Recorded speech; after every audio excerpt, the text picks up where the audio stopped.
I think we can get started. I'll start with the usual public meeting rules. Meetings of the ARPA Individual and Family Engagement Committee are public meetings as defined by the Connecticut Freedom of Information Act and should follow those guidelines. As this public meeting is held virtually, it will be recorded and made available to view on the DDS website. Committee members must make a good faith effort to state their name and title, if applicable, each time they speak during the meeting. If a committee member would like to speak, please raise your hand and one of the co-chairs will acknowledge you. There's no public comment portion of this meeting. Members of the public are able to join, watch, and listen only.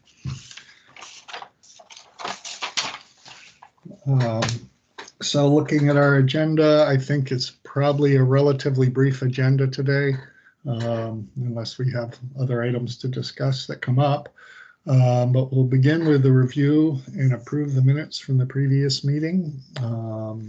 Has everybody had a chance to look at those? And are there anything that people see that needs to be added, deleted, or changed?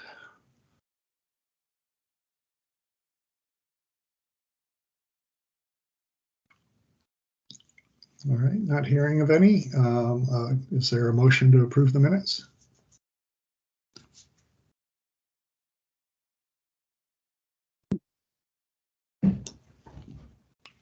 Emily, Living Innovations. I make a motion to approve. Okay, thank you. Is there a second? Yes, Jessica Sendell, DDS. I second the motion.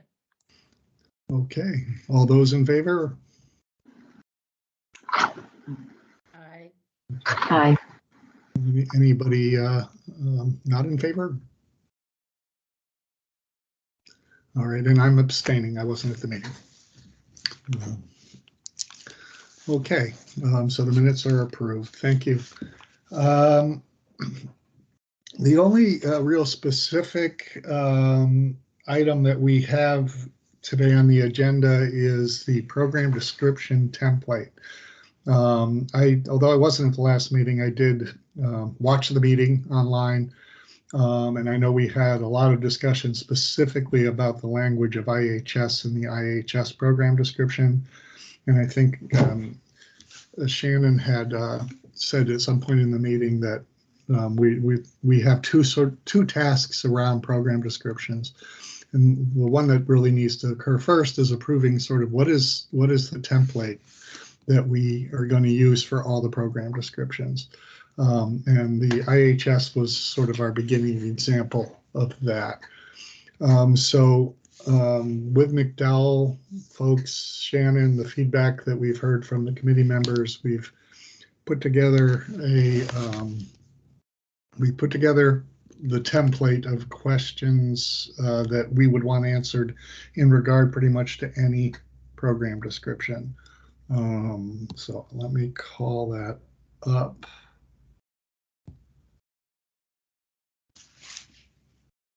Can everybody see the screen? Yes. Yes. Yes. Yes. Yes. Okay. So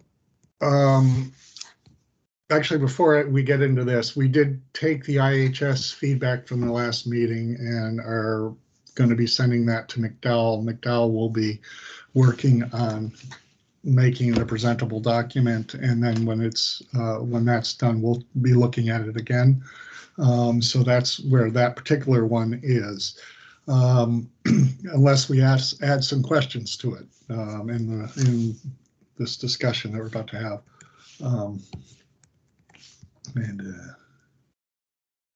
So the basic questions that we wanted, that I believe have been working with, in what is it people need to know about supports, are the name of the support, what that support can do to help a person, how it's typically staffed, what are the benefits, some benefits, potential challenges of that support, and how people can learn more about this service, with particular service. And these are the questions that were in the IHS, maybe worded slightly different, but these were the basic questions. So I think what we're looking for is hopefully by the end of today's meeting that we will make sure that the questions this committee thinks ought to be asked are asked as we go through program descriptions, bearing in mind that we're not getting, the purpose of this isn't to get really into the weeds of how things are funded and really the bigger details. It's the introduction that can get a family or an individual interested in learning more about it, and then getting to their case manager and other links in order to learn that. So and I think you've probably we may have asked this before and oftentimes answered by the committee, but we wanted to take one final look at it. So are there other areas or other questions that people feel we're missing that would be, that a family would really want to know about any particular service offered by through DDS?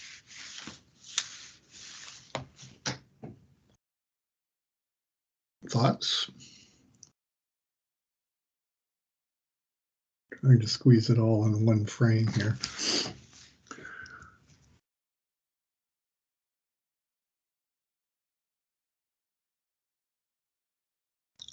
This is Shannon Giacovino, DDS Ombudsperson. Adriana has her hand raised. Good morning, Adriana Ramirez, relative and with Connecticut Family Support Network. I just wanted to ask, I see the questions when it's a brief one, like the name and if applicable, I'm sorry, the main one, the top one before that, when it says, I guess the definition or the description of what the support is. Are we also including, because I know in our discussion before, it's also that beginning to tie them into the different understanding between residential and day, so that way they can kind of start understanding that and not think IHS is like where it belongs, to help them start differentiating between services? That would be, I think, as we look at each Like what bucket this description, service that belongs in? it might say something like IHS is a residential support, or IDN, individual day individual day support. I'm mixing up my acronyms, but it would say as a day support. That would probably be where it would probably be in the description, I assume, but that would be probably more of the content. Okay. This is Shannon Giacovino, DDS Ombudsperson, and I would imagine that just in terms of how things would be, I would hope that how things would be on the website, for instance, it would be residential supports with the residential supports and day and employment supports, you know, that those would be, you know, in different places, essentially. This is Shannon Giacovino, DDS Ombudsperson. Dr. Ellis has her hand raised. Good morning. This is Cheryl Ellis, Director of DEI. So Shannon, because I know Adriana, we were talking about the categorization. So Shannon, what you're saying is there are going to be two separate tabs on the website? This is Shannon Giacovino, DDS Ombudsperson. I don't know what it will look like on the website, but I would hope that, and you know, I would recommend that residential supports be in one area and day and employment, so that differentiation is made clear in some way, that, you know, they're not just all grouped together in one place, that there's residential supports and there's day and employment supports. Okay, thank you. You're welcome. Yeah, some of the issues, and I know this kind of came up at the last meeting, some issues, what we're looking to try and do is get the description out there, because that's sort of the first step in this whole process. As we're working through getting the descriptions in, there's also a group working on web design, which really isn't what we're doing, but I know Shannon is on a committee in regard to that, and I am a supposed context expert, content expert on it as well, to try and form what that's going to look like. But it's a very large project that goes far beyond this, as we go through and try and figure out how to build the most usable, workable website possible. This is Shannon Giacovino, DDS ombudsperson. Dr. Ellis is also part of that website process. And so, I think that's something we can bring into our discussions there. And Adriana has her hand raised. Adriana Ramirez, relative, and with Connecticut Family Support Network. I just wanted to jump off on what Dr. Ellis had reminded me of, and I think it leads me to what can the name of the support help me with? Now, I know it says bulleted listed of major support activities, but we had talked about categories in this particular section. The reason being, you can compare different supports if you have a standard kind of thing. So when people are reading it, if you just list laundry or you list something else, it doesn't really fit in the context of like category of parts of daily living life. So I was just wondering if that categorization that Dr. Ellis and I spoke about the last meeting, is that where it's going to go to help people really not just give generic activities, but more categories so they can kind of think of what things fall under certain buckets. Thank you. I have not said my name and title yet today. This is Greg McMahon from DDS. Adriana, do you have examples of what you mean with it by that? Like what type of things you are thinking about? Yes, I can copy and paste from the chat. I think we put it in the chat and put some links in from the previous meeting. It was categories such as like community. I got it from a link somewhere else that made sense from another DDS site from another state that described their services.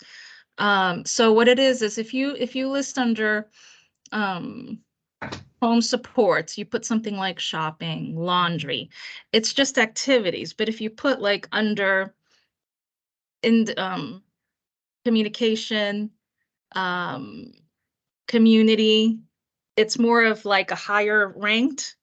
So you just don't, it gives people more of a sense of the type of activities, because there is a difference between what you can do with IHS and IDS, and to list that, like what specifically is IDS trying to trigger towards? Is it more vocational, as an example, where residential, it's more of connecting in the community or daily living skills, to separate the difference between, because I know a lot of parents, it's very confusing between the two programs when you're just listing individual generic activities versus kind of what bucket activity this is.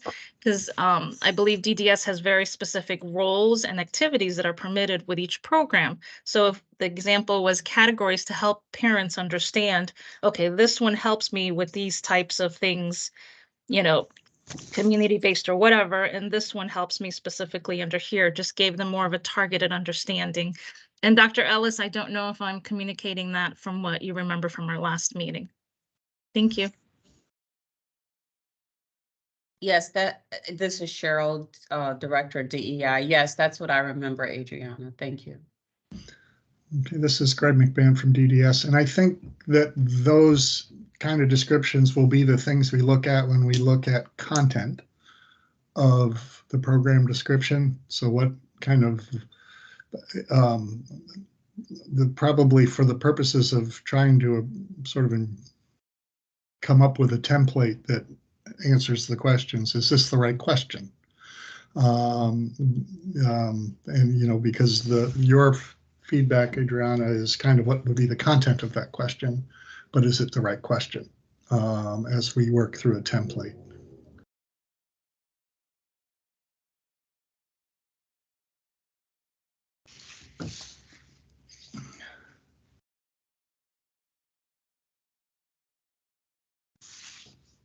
Okay, are there other questions that ought to be asked, or are the questions unclear?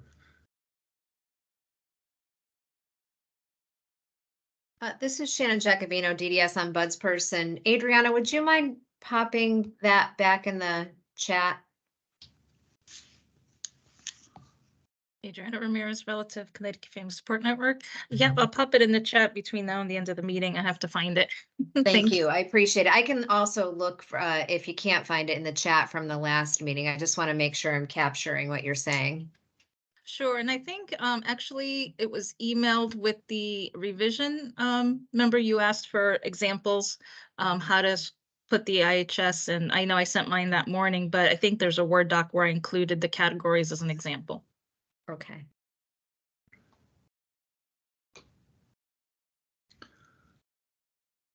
Okay, I'm not hearing any other additional questions or rewording of questions from the group. So if there's no other feedback on that, I think this would be ready to go to McDowell to begin working on their format. And our next steps will be to find the content experts, because Shannon and I aren't necessarily those, as we filled in the IHS one. And have them begin to fill this out so that we can look at the language within the template on each of the service descriptions.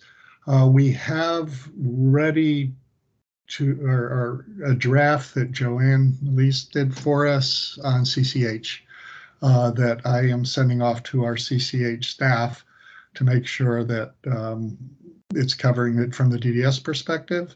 And then that will be worked into this template, and it's pretty close to it now, and that will come forward to our committee once that's finalized. So that's and we'll continue to work on them. I think Shannon and I had the thought that we'll work on it to get the ones that will correspond with the videos done first, and that will help the McDowell group tie everything together a bit.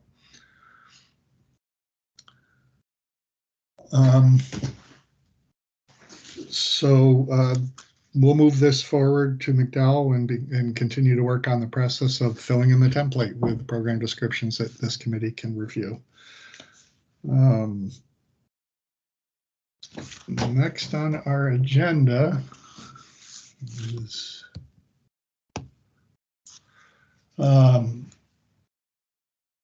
actually we have actually, Shannon, I think we're missing the updates from Deloitte and McDowell on the agenda. This is Shannon Giacovino, DDS ombudsperson. It was my understanding they didn't have any updates, so I didn't put it on the agenda this time. Okay. Then and a couple of updates that I have is my understanding is videotaping for all the kind of corresponding videos that go with the program descriptions is a good portion of it's happening tomorrow. And that's an active project. And that was really the only update I had. As I mentioned at the beginning, we have a fairly brief agenda. Are there any updates or topics for future meetings that the group would like to discuss, or anything else? This is Shannon Giacovino, DDS ombudsperson. Jerry reached out this morning with some feedback about the DDS newsletter that I thought maybe we could kind of consider an update. And so, Jerry, did you want to share your feedback on the newsletter? Yes, this is Jerry Kogut, parent and board member of Midstate ARC. Yes, when I received the newsletter, what just struck me was the font that was used on it is quite small. I don't know if it's a 10 or not, but like I'm a senior, and just to read that, is a little, difficult. So, others it may not be, but again, there are people with, visual problems and so forth that might have an issue with it. And the whole newsletter was that small font. This is Shannon Giacovino, DDS ombudsperson. Thank you, Jerry. We'll definitely put that in the notes and pass that along. Yeah, and this is Greg McMahon, DDS. McDowell is here listening in, and I asked if they take that feedback down. I do know there was a ton of information to present and a goal to keep it on a two-sided single piece of paper. So that may have resulted in a smaller font, but that doesn't make it easier for people to read. So as we move forward, I think we have to look at that. You know, trying to put too much information on might be part of the challenge, but we have a lot to say.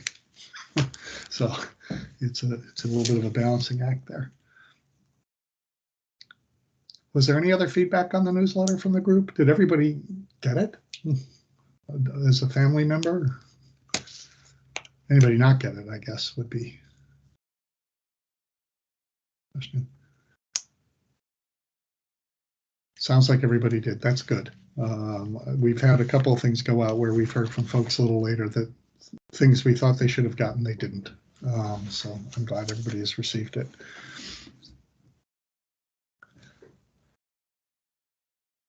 Are there other updates or topics for future meetings from the group? This is Shannon Jacobino, DDS Ombudsperson. Dr. Ellis has her hand raised.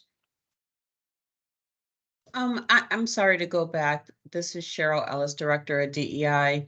Did the newsletter go out only to families, or did this committee get a copy of the newsletter?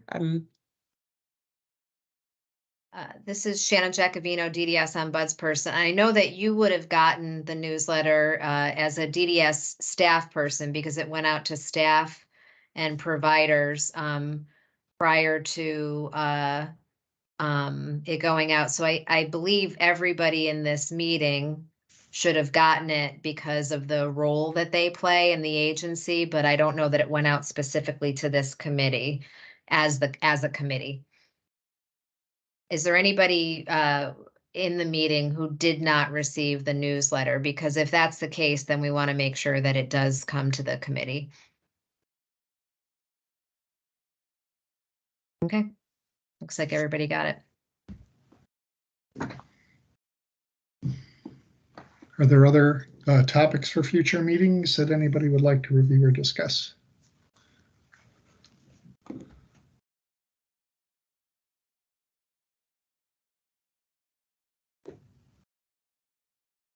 Okay, this is Greg McMahon, DDS. Hearing none. Next agenda item is announcement of our next meeting, which is scheduled for Monday, April 3rd at 10 a.m. as on Teams. And the only other agenda item is adjournment. So I'll entertain a motion to adjourn if folks are ready. Joanne Malise, Living Innovations, motion to adjourn. Thank you. Maricruz Ortiz, Benfic, Connecticut. I second that. Thank you. All those approving of adjourning. Aye. Aye. Aye. Opposed to adjourning. All right, the meeting is adjourned. Thank you very much, everybody. Thank you. Bye, everyone. Thank you.